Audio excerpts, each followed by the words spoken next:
Hello guys, আজ আমি আলোচনা করব breast milk, types of breast milk.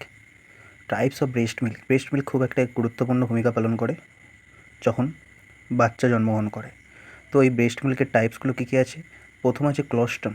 ক্লোস্টামটা কি? Yellow and thick milk during first 3 days of delivery. প্রথম ডেলিভারি 3 দিনে যে ইওলো এবং মোটা কালারের যে মিল্কটা বেরোয় সেটা হচ্ছে colostrum. Increase amount of IgA, protein, antioxidant, fat soluble vitamin থাকে, যেমন ভিটামিন এ, ডি, ই, কে। এরপর আছে ট্রানজিশনাল মিল্ক। ট্রানজিশনাল মিল্কটা কি? ঠিক এই 3 দিনের পর, ক্লোস্টামের পরে যে 4 থেকে 14 দিনের ডেলিভারি মাথায় যে মিল্কটা রিলিজ হয় বা বের হয়, এটা কি থাকে? ইনক্রিজ ফ্যাট অ্যান্ড সুগার, প্রচণ্ড পরিমাণে ফ্যাট এবং সুগার থেকে যা এনার্জি প্রডিউস করে। ডিক্রিজ প্রোটিন অ্যান্ড ইমিউনোগ্লোবিন, এটা কিন্তু প্রোটিন আর ইমিউনোগ্লোবিনটা ডিক্রিজ হয়ে যায়। ম্যাচিউরটা কি? ম্যাচিউর যে থিন অ্যান্ড ওয়েটাই ফর গ্রোথ অ্যান্ড ডেভেলপমেন্টের জন্য।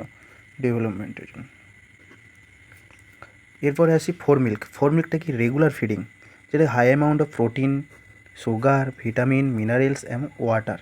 বেশিরভাগ 90%, 85 থেকে 95% মিনিমাম ওয়াটারেই ভর্তি থাকে তার মধ্যে, ব্রেস্ট মিল্কের মধ্যে।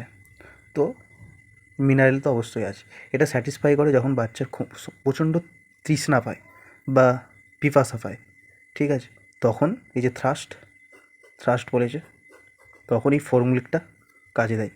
হিন্ড মিল্কটি কি? It satisfy the hunger of the baby, খুব খিদে পেলে, যখন হাংরি হয়ে পড়ে। আর প্রিটার্ম মিল্কটা কি? Milk secret after preterm delivery high amount of কী কী থাকে, এই কম্পোনেন্ট কী কী থাকে? High amount of protein, sodium, iron, haemoglobin এবং ক্যালোরিজ। তো এইগুলো হচ্ছে টাইপস অফ ব্রেস্ট মিল্ক। অবশ্যই ভিডিওটি ভালো লাগলে লাইক, শেয়ার এবং ফলো করে দেবেন।